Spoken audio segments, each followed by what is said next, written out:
Hello बच्चों, कैसे हैं आप लोग? सब ठीक ठाक। ऑप्टिक्स आती है 13 नंबर की, बोर्ड एग्जाम में बहुत ज्यादा इंपॉर्टेंट टॉपिक। आज करेंगे इसकी न्यूमेरिकल प्रॉब्लम्स के बारे में बात। पूरी ऑप्टिक्स में जो भी इंपॉर्टेंट न्यूमेरिकल है उस पर करते हैं डिस्कस, ताकि आपके बोर्ड एग्जाम को बना सके ये सक्सेस।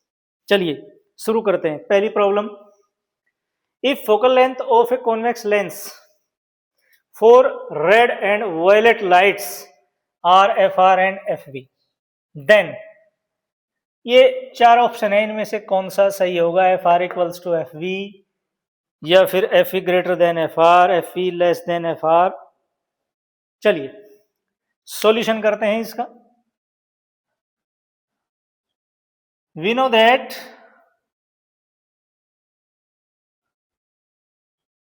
वेवलेंथ और रिफ्रैक्टिव इंडेक्स का रिलेशन है उल्टा। किसी मीडियम की वेवलेंथ होती है इतनी, जब लाइट रे एक मीडियम से दूसरे मीडियम में जाती है तो वेवलेंथ घट जाती है। कितना घट जाती है? जितना उस मीडियम का रिफ्रैक्टिव इंडेक्स है। इसका मतलब यह हुआ कि रिफ्रैक्टिव इंडेक्स और वेवलेंथ में इनवर्स रिलेशन है। जिस कलर का रिफ्रैक्टिव इंडेक्स ज्यादा होगा उसकी वेवलेंथ कम होगी, और जिसका रिफ्रैक्टिव इंडेक्स कम होगा उसकी वेवलेंथ ज्यादा होगी। अब विजिबल लाइट में विबग्योर ऑर्डर में वेवलेंथ होती है। मिनिमम वेवलेंथ वॉयलेट कलर की और मैक्सिमम वेवलेंथ रेड कलर की। इट मीन्स वॉयलेट कलर का रिफ्रैक्टिव इंडेक्स ज्यादा और रेड कलर का रिफ्रैक्टिव इंडेक्स कम है। Clear? NV greater than NR। किसी लेंस की focal length directly proportional to होती है रिफ्रैक्टिव इंडेक्स। रिफ्रैक्टिव इंडेक्स ज्यादा तो फोकल लेंथ कम, रिफ्रैक्टिव इंडेक्स कम तो फोकल लेंथ ज्यादा। तो वॉयलेट कलर की फोकल लेंथ कितनी होनी चाहिए? ज्यादा की कम? इसकी वेवलेंथ है कम, इसकी वेवलेंथ कम है। वेवलेंथ कम है तो रिफ्रैक्टिव इंडेक्स ज्यादा होगा, दिस मीन्स फोकल लेंथ भी ज्यादा होगी, फोकल लेंथ कम होगी। क्योंकि वॉयलेट कलर का refractive index is more than refractive index of red colour, so FV less than FR। Clear बच्चों? समझ आई? जिस कलर का रिफ्रैक्टिव इंडेक्स ज्यादा होगा उसकी फोकल लेंथ कम होगी, और ज्यादा रिफ्रैक्टिव इंडेक्स किसका है? वॉयलेट का। तो किसकी फोकल लेंथ कम होगी? वॉयलेट की। और ज्यादा किसकी होगी? Red colour. क्लियर? चलिए दूसरी problem, the refractive index of A prism of angle A. एक प्रिज्म है जिसका एंगल ए है और उसका रिफ्रैक्टिव इंडेक्स है √2, and angle of minimum deviation is 90 degree minus A. तो what is the value of A? A की value पूछिए, गिवन दैट। सोल्व करते हैं इसको। गिवन दैट क्या गिवन है भाई? गिवन है minimum angle of deviation 90 degree minus A and refractive index of the medium of prism. तो प्रिज्म के रिफ्रैक्टिव इंडेक्स के लिए कौन से फॉर्मूले का यूज करते हैं? फॉर रिफ्रैक्टिव इंडेक्स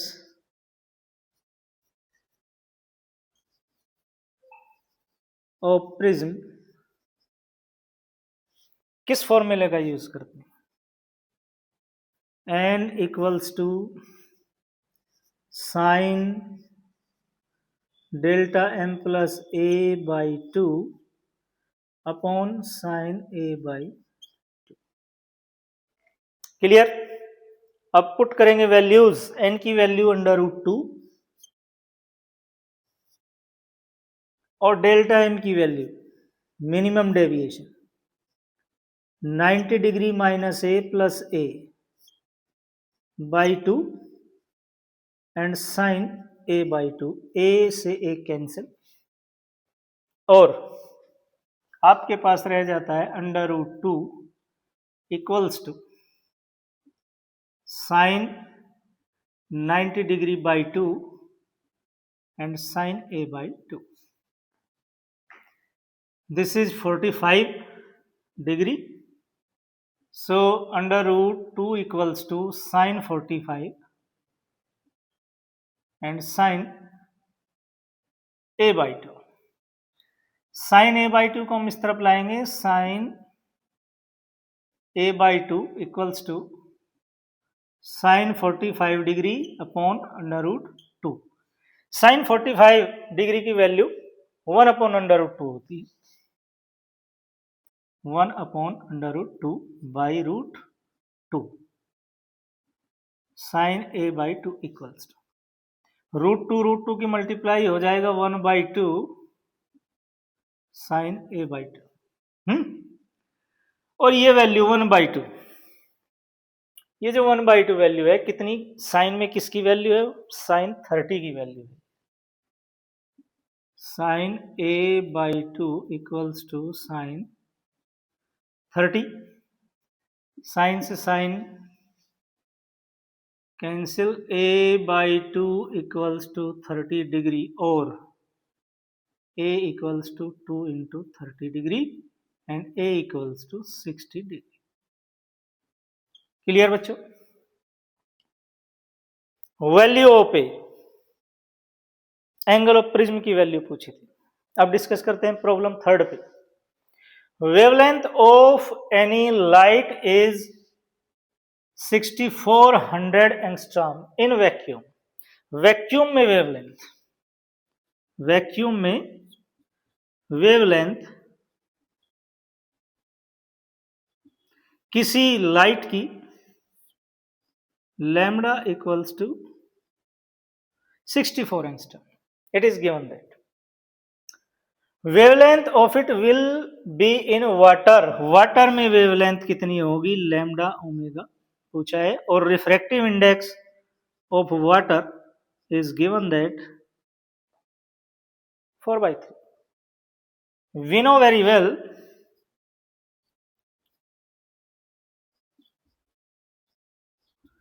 हमें पता है कि रिफ्रैक्टिव इंडेक्स में और वेवलेंथ में क्या रिलेशन है। अभी पहली प्रॉब्लम में डिस्कस किया था हमने, lambda omega equals to lambda upon A and W. जब किसी एक मीडियम से दूसरे मीडियम में लाइट जाती है तो उसकी वेवलेंथ घट जाती है। कितना घट जाती है, जितना उस मीडियम का रिफ्रैक्टिव इंडेक्स होता है। तो लाइट गई वाट एयर वैक्यूम से वाटर में, तो वाटर के रिफ्रैक्टिव इंडेक्स से वेवलेंथ को डिवाइड करेंगे। वेवलेंथ कितनी है, वेवलेंथ है 64 एंगस्ट्रॉम और ये है 4/3, 4/3। So lambda omega equals to 64 angstrom into 3/4। 4 से 64 को जब डिवाइड करेंगे तो ये आएगा 16। तो lambda equals to 1600 into 3 and lambda W equals to 4800 angstrom, 4800 angstrom. Clear बच्चों? लैम्डा डब्ल्यू यानी lambda for water, wavelength of water. Lambda means wavelength in vacuum, lambda W means wavelength in water. Clear? Note कर लें बच्चों, इसे note कर लीजिए। इसके बाद अगली प्रॉब्लम डिस्कस करते हैं। चलिए next problem. When A light रे enters in a medium of refractive index n। एक लाइट जब n रिफ्रैक्टिव इंडेक्स के मीडियम में एंटर करती है, the angle of refraction is half of the angle of incidence. Angle of incidence का half होता है। Clear?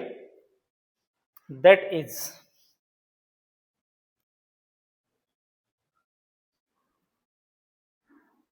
R equals to I upon 2. R equals to I upon 2. Or we can write I equals to 2R. I equals to 2R. Angle of refraction is equals to half of angle of incidence. So R equals to I upon 2 or I equals to 2R. So what is the value of angle of refraction? R की value क्या है ये हमें find out करनी है। चलिए शुरू करते हैं। From Snell's law, Snell's law क्या है? n equals to sine I upon sine R. I equals to है 2r, I equals to 2r हमने लिख दिया। और r इक्वल्स टू क्या है? r इक्वल्स टू क्या है? r इक्वल्स टू मीन्स, चलिए इसे एज इट इज रखें अभी, sine R as it is, इसमें कुछ चेंज नहीं। देखो साइन टू थीटा का एक फॉर्मूला है ट्रिग्नोमेट्री में, क्या है? 2 sine theta into cos theta. ये हमने अप्लाई कर दिया है भाई, ये हमने अप्लाई कर दिया। क्या अप्लाई किया? Sine 2 theta equals to 2 sine theta into cos theta.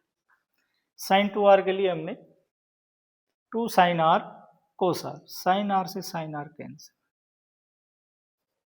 2 cos R बच जाता है। और आर की वैल्यू क्या है? आर की वैल्यू है I upon 2,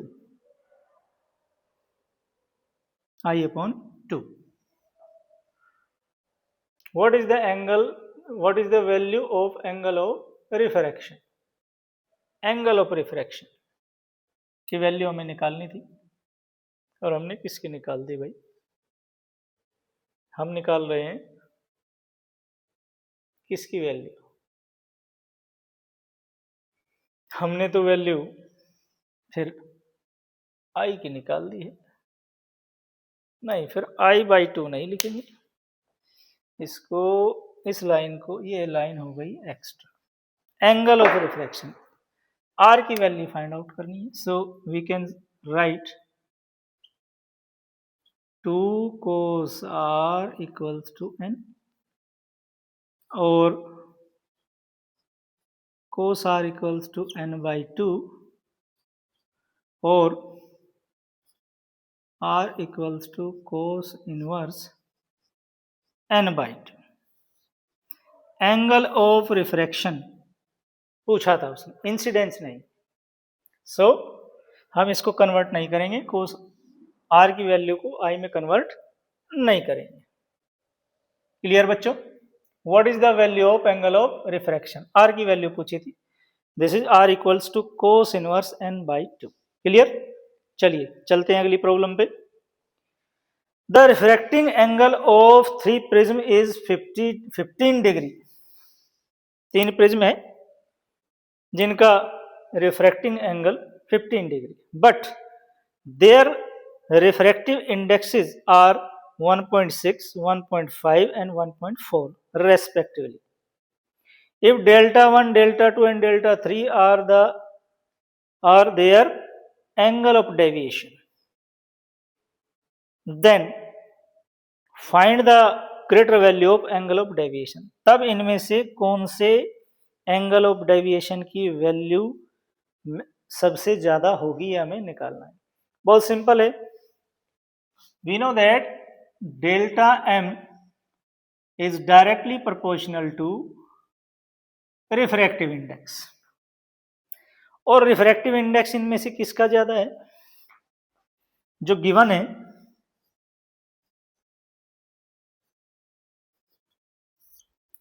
delta 1 equals to 1.6, delta 2 equals to 1.5 and delta 3 equals to 1.4. सबसे ज्यादा वैल्यू किसकी है? डेल्टा 1 की, उससे कम डेल्टा 2 और सबसे कम डेल्टा 3.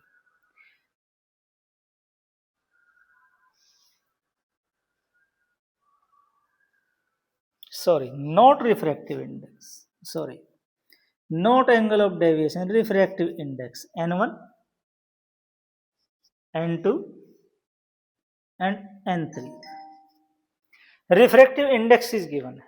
सबसे ज्यादा रिफ्रैक्टिव इंडेक्स 1.6, उससे कम 1.5 और फिर 1.4. सो जिसका रिफ्रैक्टिव इंडेक्स ज्यादा उसका एंगल ऑफ डेविएशन भी ज्यादा. तो सबसे ज्यादा n1, तो सबसे ज्यादा वैल्यू डेल्टा 1, उससे कम डेल्टा 2 और सबसे कम डेल्टा 3. बस यही रिलेशन. सबसे ज्यादा वैल्यू डेल्टा 1, उससे कम डेल्टा 2 और सबसे कम डेल्टा 3. क्यों? क्योंकि रिफ्रैक्टिव इंडेक्स का direct relation angle of deviation से है. रिफ्रैक्टिव इंडेक्स ज्यादा है तो एंगल ऑफ डेविएशन भी ज्यादा है. तो सबसे ज्यादा रिफ्रैक्टिव इंडेक्स है n1, तो डेल्टा 1 ज्यादा, उससे कम n2, डेल्टा 2 उससे कम और सबसे कम डेल्टा 3.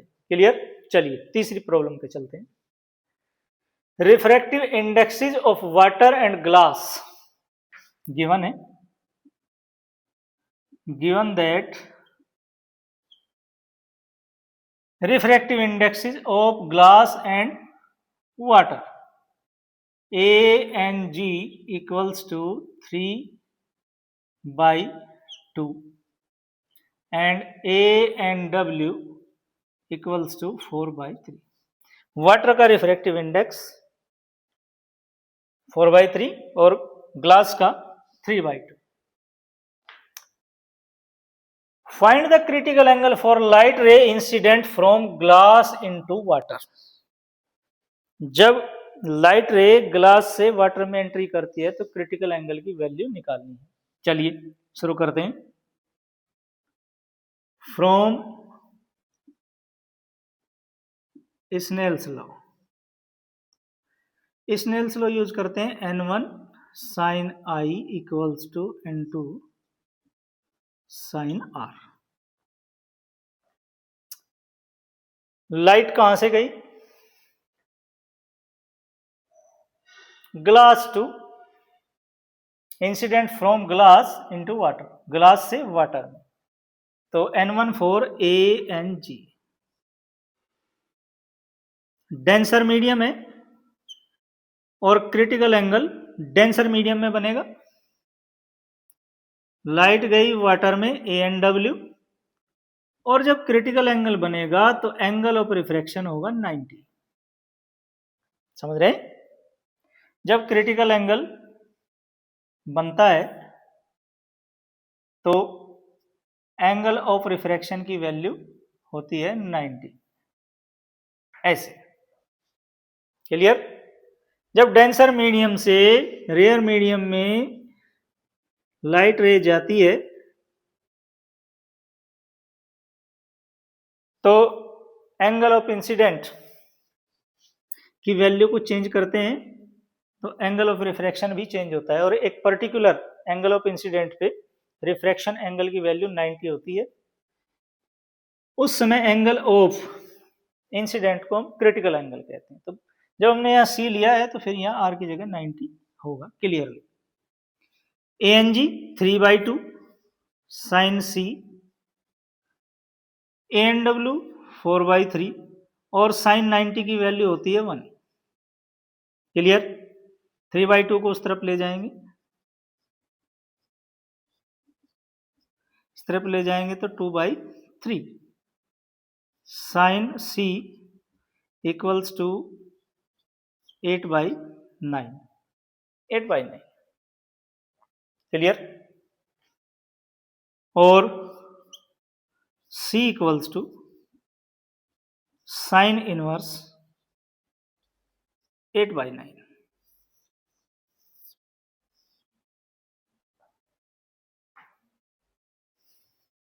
क्लियर बच्चों, बात समझ आई।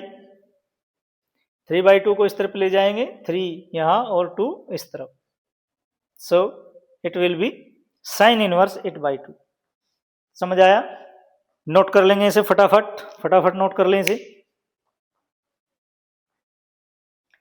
चलिए, बहुत ही इंपॉर्टेंट प्रॉब्लम है, कई बार एग्जाम में इस तरह के क्वेश्चंस आया है।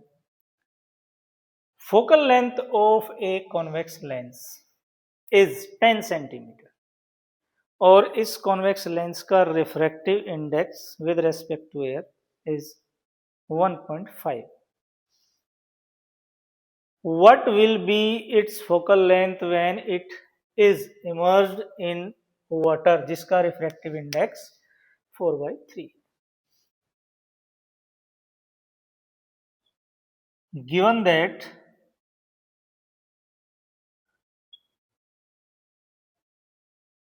A and G that is 1.5 or you can write 3/2, A and W equals to 4/3। पहले बात करते हैं एयर की। Focal length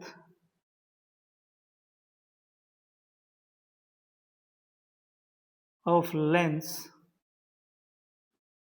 in air 1/f1 equals to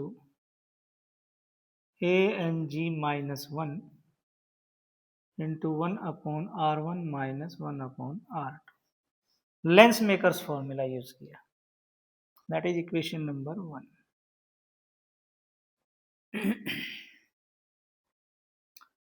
focal length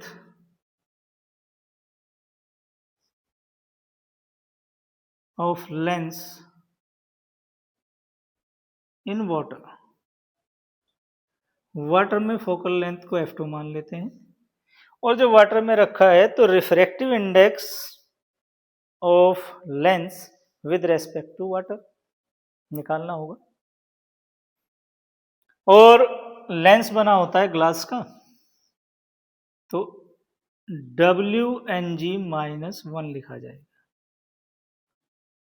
refractive index of glass with respect to water, क्योंकि अब lens को रख दिया गया है वाटर के अंदर। WNG की वैल्यू निकाल लेंगे, WNG equals to ANG upon ANW, ये फॉर्मूला है। 3/2 upon 4/3 that is 9/8। Refractive index of glass with respect to water is 9/8। Clear? Now dividing equation 1/2, divide कर देते हैं पहली इक्वेशन को इक्वेशन नंबर 2 से। 1/f1 equals to ANG minus 1 into 1/r1 minus 1/r2 upon 1/f2 WNG minus 1/r1 minus 1/r2, ये cancel हो जाएंगे और आपको मिलेगा F2 upon F1 equals to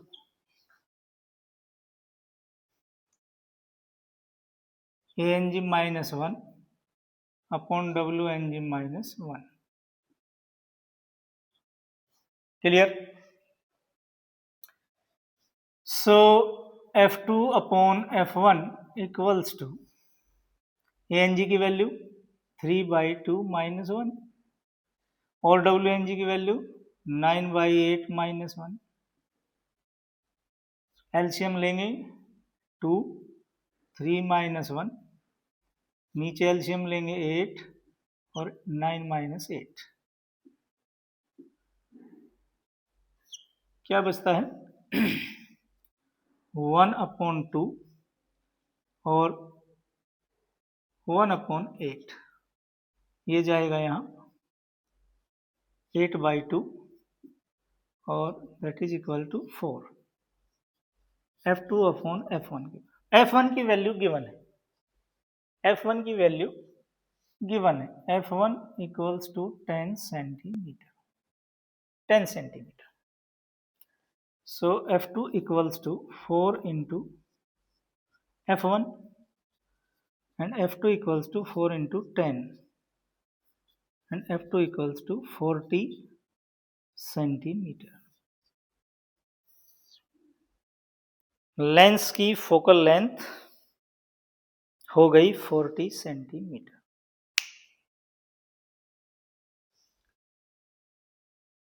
clear बच्चों? अगर लेंस के मीडियम का रिफ्रैक्टिव इंडेक्स उस मीडियम से ज्यादा है जिसमें लेंस रखा है, तो लेंस की फोकल लेंथ इंक्रीज हो जाती है, बढ़ जाती है। देख लिए आप, जब एयर में रखा था लेंस तो फोकल लेंथ थी 10 सेंटीमीटर, और अब हमने रख दिया है वाटर में तो फोकल लेंथ हो गई 40 सेंटीमीटर। अगर ऐसा होता, ये क्वेश्चन में नहीं है, अगर ऐसा होता, नोट कर लेंगे इसको, if ANG equals to ANW, यानी लेंस के मीडियम का रिफ्रैक्टिव इंडेक्स भी वाटर के रिफ्रैक्टिव इंडेक्स के, लिक्विड के रिफ्रैक्टिव इंडेक्स के बराबर होता है जिस लिक्विड में हमने इसे रखा है।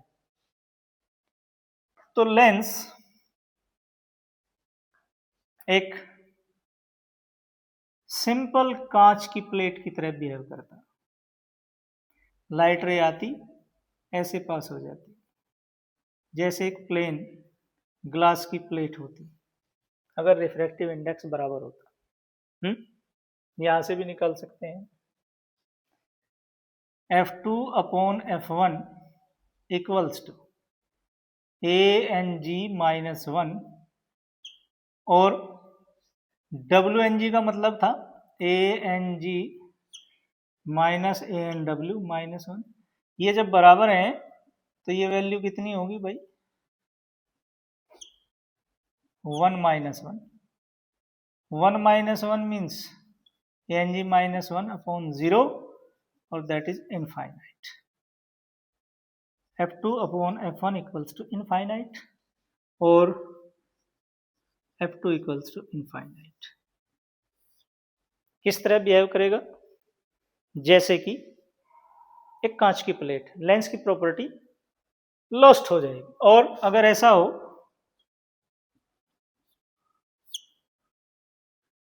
कि ANG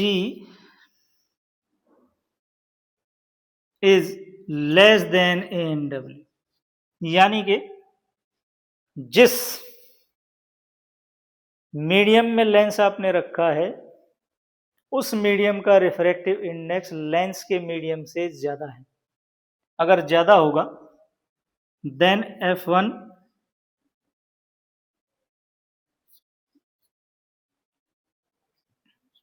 F2 अपॉन F1 की जो वैल्यू होगी वो नेगेटिव होगी, इसका रेशियो नेगेटिव आएगा। देख सकते हैं, यहां देखेंगे F2 upon F1 equals to ANG -1। अब वैल्यू किसकी ज्यादा है ANW की। जब ANW की वैल्यू ज्यादा है, भाग करेंगे इसे तो ये वैल्यू 1 से कम आएगी, 1 से कम आएगी तो नेगेटिव वैल्यू मिलेगी। ये क्या मिलेगी? नेगेटिव वैल्यू मिलेगी। F2 upon F1 equals to negative. Negative value means अब F2 इक्वल्स टू क्या कहेंगे, minus F1. It means that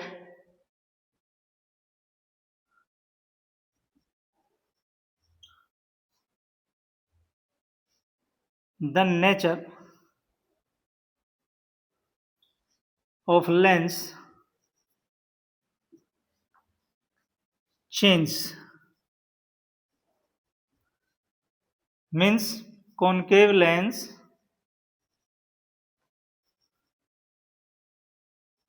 behaves like as convex and vice versa. इस तरह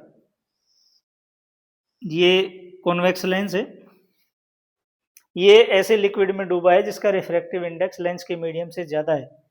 तो जब लाइट रे आती हैं किसी कॉन्वेक्स लेंस पे तो वो उनको एक पॉइंट पे फोकस करता है, फोकस नहीं करेगा, ऐसे करेगा जैसे कि कॉनकेव लेंस करता है. और अगर ये कॉनकेव लेंस है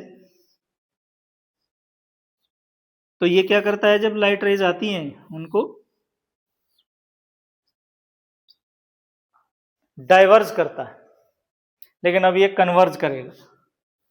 कैसे बिहेव कर रहा है, जैसे कि कैसा लेंस है, convex.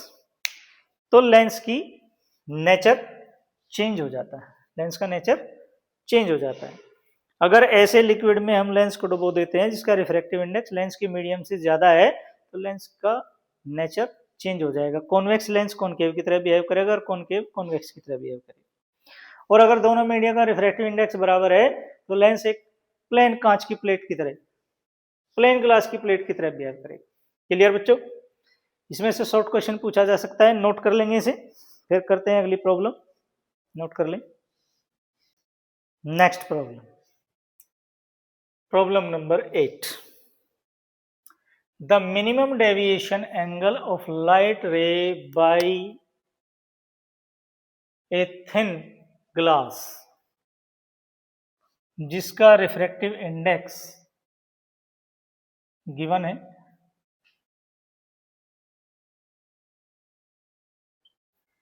given that A and G equals to 3/2 and A and W equals to 4/3 और वही angle of prism, minimum deviation angle delta M equals to 60 degree, then what will be the angle of deviation? The minimum deviation angle of light ray by a thin glass prism is 60. Clear बच्चों? Then what will be the angle of deviation? What will be the angle of deviation? कब? If prism is immersed in water, जब इसे water में डुबो दिया जाए. अगर इस प्रिज्म को वाटर में डुबो दिया जाए, इमर्ज कर दिया जाए तो उस समय एंगल ऑफ डेविएशन कितना होगा? चलिए शुरू करते हैं. जब प्रिज्म को वाटर में डुबो देंगे तो फिर वाटर की रेस्पेक्ट में रिफ्रैक्टिव इंडेक्स चाहिए आपको, वो यहां दिया नहीं, उसे निकालते हैं. Refractive index of glass with respect to water, मतलब WNG. WNG means ANG upon ANW और ANG की वैल्यू 3/2 और दिस इज 4/3 और ये हो जाता है 9/8. WNG की वैल्यू 9/8. ठीक, चलिए. इन एयर, पहले एयर की बात कर लेते हैं. एयर में हमें पता है कि angle of deviation equals to A n-1, ये फॉर्मूला होता है relation between refractive index and angle of minimum deviation. So air की बात कर रहे हैं तो delta M equals to A into A N G -1, equation 1। For water, अब वाटर की बात करेंगे और इसको मान लेते हैं delta M dash A into W N G -1, equation number 2। Value निकालनी है हमें डेल्टा एम डैश की, डिवाइडिंग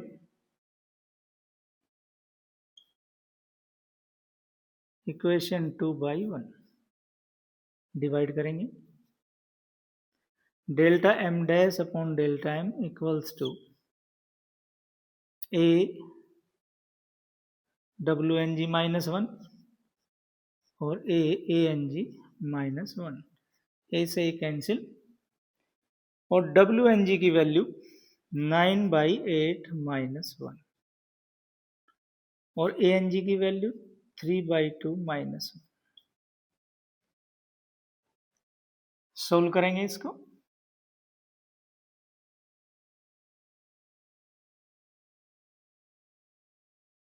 एलसीएम पहले की तरह 8 एलसीएम, ये 1 9 -8, फिर 2 LCM 3 -2, 1/8 and 1/2,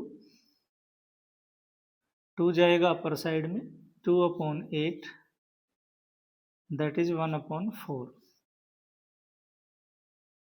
delta M dash upon delta M equals to, और डेल्टा एम की वैल्यू गिवन है, डेल्टा एम की वैल्यू गिवन है कितनी, 60 degree.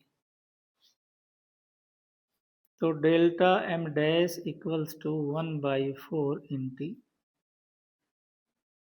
Delta M,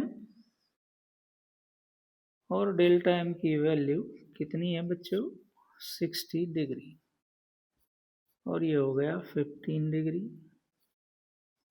delta M dash equals to 15 degree, 4 से डिवाइड कर दिया 60। क्लियर, बात समझ में आई। Angle of deviation, angle of minimum deviation और रिफ्रैक्टिव इंडेक्स में relation delta M equals to A into N -1 से हमने इसे सोल्व किया। अब चलिए प्रॉब्लम नंबर 9 देखते हैं। The refractive angle of A prism is A and the refractive index of substance of A prism is, given क्या है, इन्होंने प्रिज्म के मीडियम का रिफ्रैक्टिव इंडेक्स दिया है n equals to cosec a/2 और a है एंगल ऑफ प्रिज्म।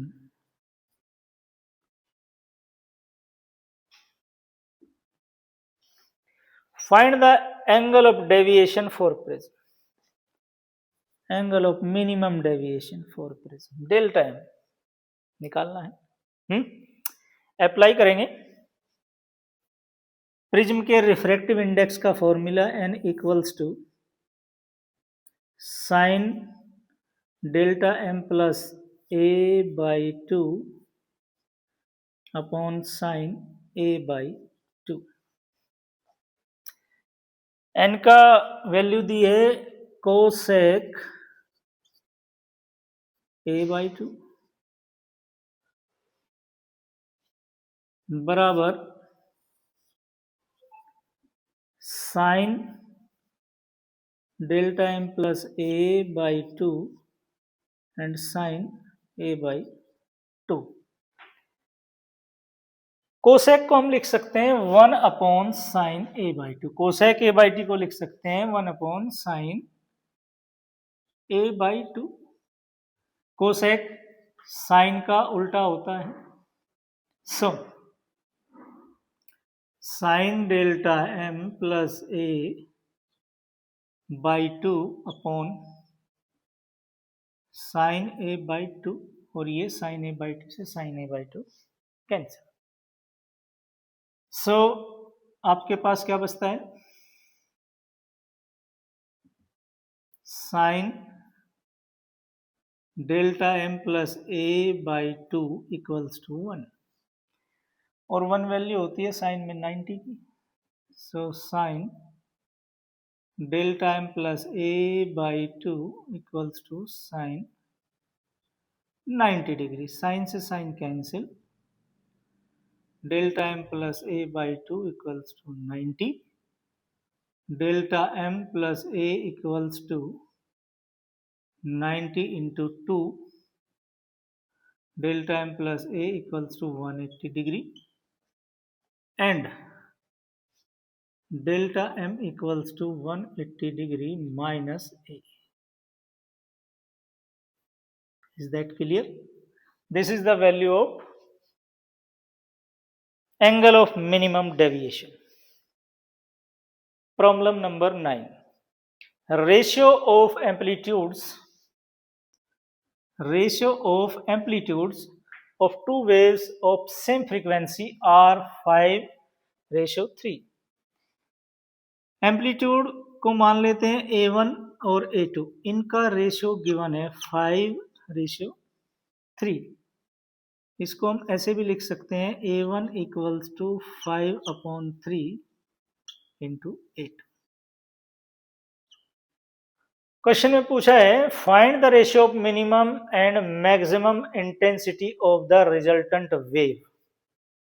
तो इसका formula I maximum upon I minimum equals to A1 plus A2 to the whole square and A1 minus A2 whole square। A1 की value put करेंगे, A1 की value 5/3 A2 plus A2 to the whole square upon 5/3 A2 minus A2 to the power 2। LCM ले लेते हैं, 5A2 minus plus 3A2 upon 3 और 5A2 minus 3A2 upon 3। 3 से 3 तो हम कैंसिल कर देते हैं और ऊपर हो जाता है 8A2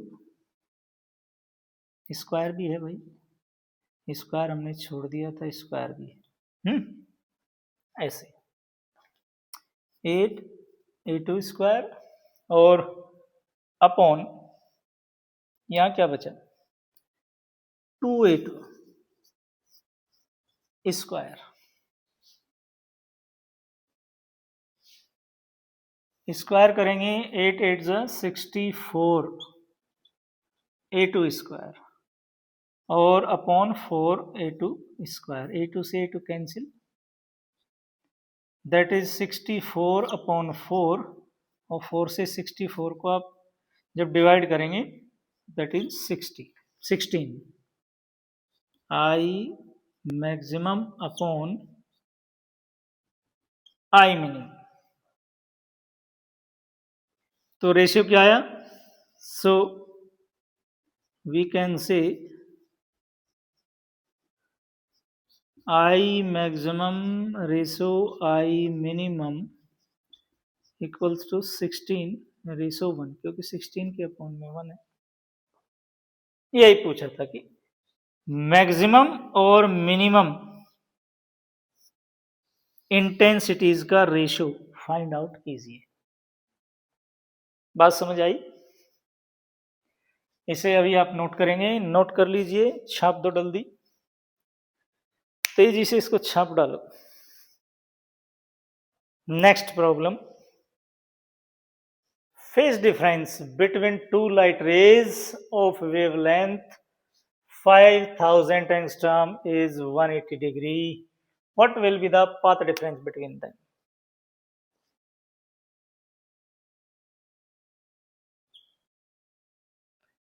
दो वेव्स के बीच फेज डिफरेंस फाई गिवन है 180 डिग्री। लाइट रेज की wavelength 5000 angstrom and we can find we will find we have to find path difference. We know that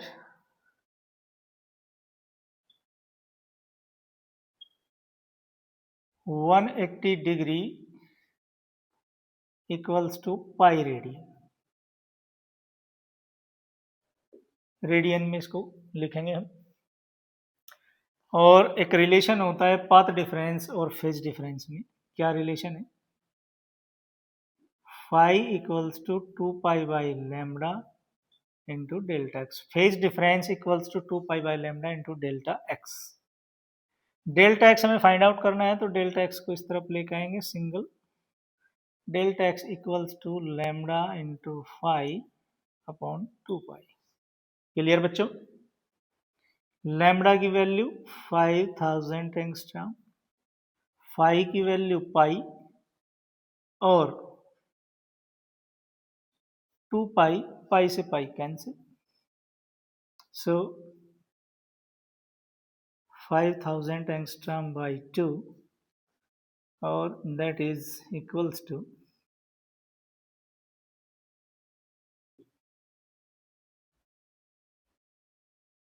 2500 angstrom. इसे अगर मीटर में चेंज करना चाहें तो 2.5 into 10 to the power -7 metre. कैसे किया चेंज? कैसे किया चेंज?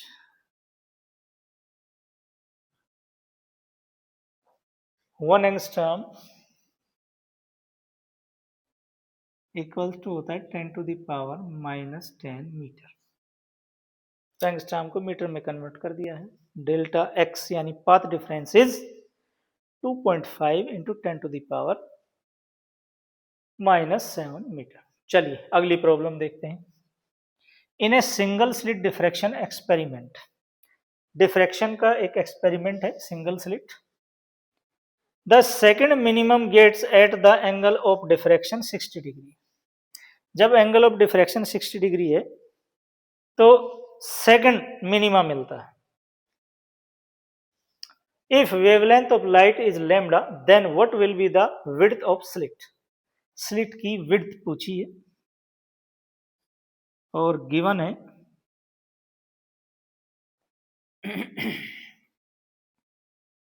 ई हमें फाइंड आउट करना है। The second minimum gets at the angle of diffraction 60 degree. Angle of diffraction 60 degree, wavelength lambda. चलिए वी नो दैट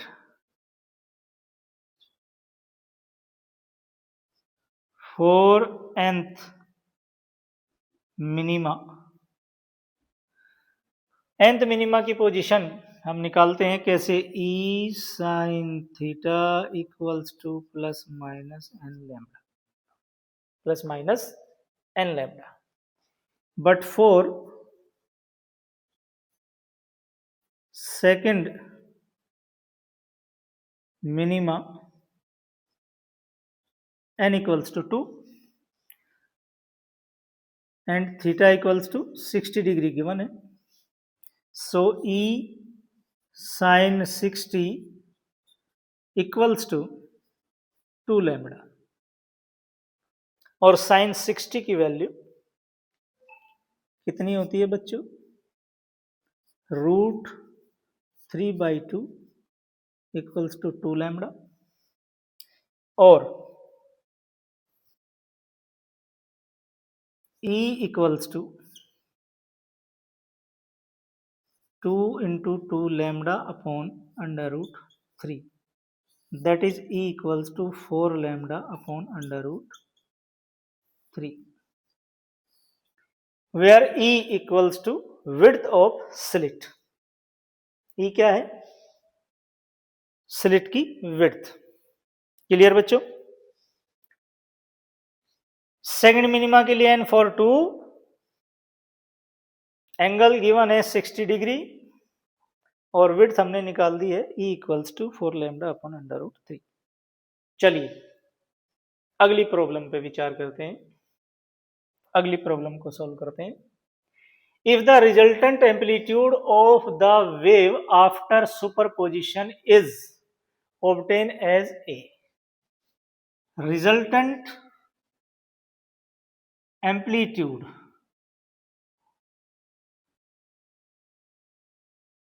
A मिलता है, ये given that resultant amplitude equal to A, while जबकि the amplitude of each coherent source of light is also A, A1 equals to BA और A2 equals to BA. Then deduce the phase difference between two waves. Phase difference between two waves find out करना। Resultant wave का amplitude हम लोगों ने पढ़ा R square equals to A1 square plus A2 square plus 2 A1 A2 cos phi, where phi is phase difference between two waves.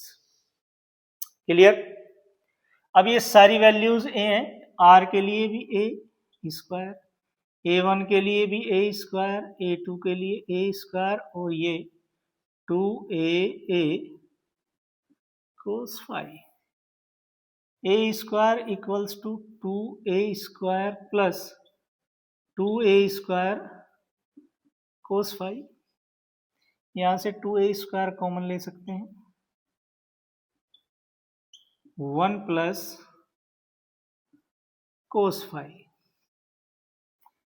a से cancel और ये हो गया 1/2 equals to 1 plus cos phi और 1/2 minus 1 equals to cos phi, 1/2 minus 1 equals to minus 1 बचेगा और minus 1/2 sorry minus 1/2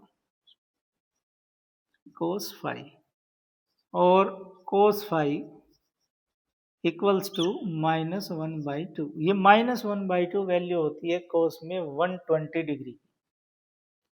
so cos phi equals to cos 120 degree और phi equals to 120 degree. This is the phase difference between the two waves. Clear बच्चों? Resultant amplitude भी ए के बराबर, दोनों waves के amplitude भी ए के बराबर, तो सुपरपोजिशन के बाद रिजल्टेंट वेव जो मिली उसका एम्पलीट्यूड भी ए, तो दोनों के बीच फेज डिफरेंस कितना था? We have to find that. Note कर लीजिए इसे, फिर आगे देखते हैं। चलिए डिफ्रैक्शन की एक और problem. A light of 5000 wavelength, wavelength कितनी है लाइट की? That is given that 5000 angstrom और इसको मीटर में अगर हम चेंज करेंगे 10 टू द पावर माइनस इतने एंगस्ट्रॉम। स्लिट की विड्थ दी है, स्लिट की width E equals to 2 into 10 to the power minus 5 meter. Determine the angular position of first minima. Angular position of first minima यानी कि theta from the central maximum, and also determine the width of central maximum. Central maxima की भी width पूछिए। चलिए शुरू करते हैं। We know that for nth minima nth minima के लिए हमने क्या पढ़ा, E sine theta equals to plus minus N lambda. For first minima, first minima के लिए n इक्वल्स टू 1, सो E sine theta equals to lambda, n की जगह वैल्यू 1 हो गई, और sine theta equals to lambda upon E. Lambda की value क्या है बच्चों, 5000 into 10 to the power minus 10, और ई की value 2 into 10 to the power minus 5। Clear? This is 2500 और पावर हो गई half, 10 to the power minus 5, decimal point को इधर ले जाएंगे, 2.5 into 10 to the power 3, this is sin theta. Since theta is very small,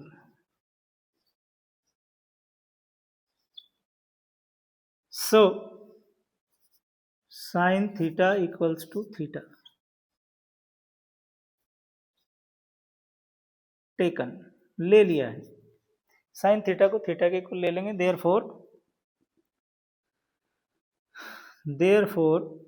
theta equals to क्या निकल के आता है, 2.5 into 10 to the power minus 3 metre. Theta क्या है, the position of first minima, first minima के लिए 1 लिख देंगे इसे, थीटा 1 थीटा 1 थीटा 1 थीटा 1 और थीटा 1।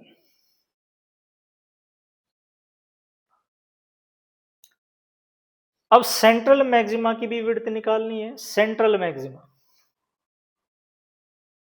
ये होती है सेंट्रल मैक्सिमा,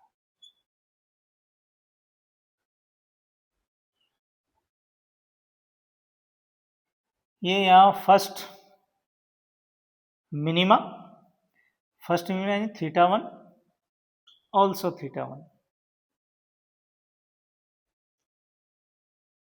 तो पूरी विड्थ कितनी हुई, angular width of central maxima 2 theta 1, the angular width of central maxima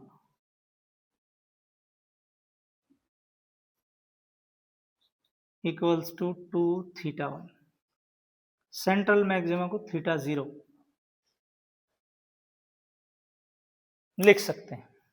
theta 1 की वैल्यू हमने कितनी निकाली, 2.5 into 10 to the power minus 3, और ये हो जाता है 5 into 10 to the power minus 3।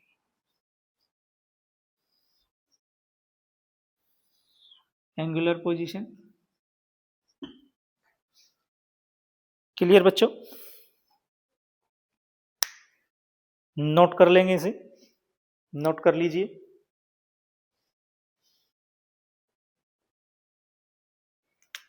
Note तो करेंगे बट एक गड़बड़ हो गई है। गड़बड़ क्या भाई, डेसिमल को 3 टाइम्स इधर लाइक 2 हो गया, पावर 2 हो गई, this is power 2, 5 into 10 to the power minus 2, not minus 3। Clear बच्चों? इसे आप लोग नोट कर लेंगे। और ऑप्टिक्स में लगभग सभी तरह की प्रॉब्लम्स हमने आज सॉल्व की हैं। आशा करता हूं आपके लिए उपयोगी होगी, और इसी तरह की प्रॉब्लम्स को सॉल्व करके देखेंगे। मिलते हैं अगली वीडियो में, तब तक के लिए best of luck and good bye. अगर आपको वीडियो अच्छी लगी तो लाइक शेयर और सब्सक्राइब जरूर कर लें। Wish you all the best.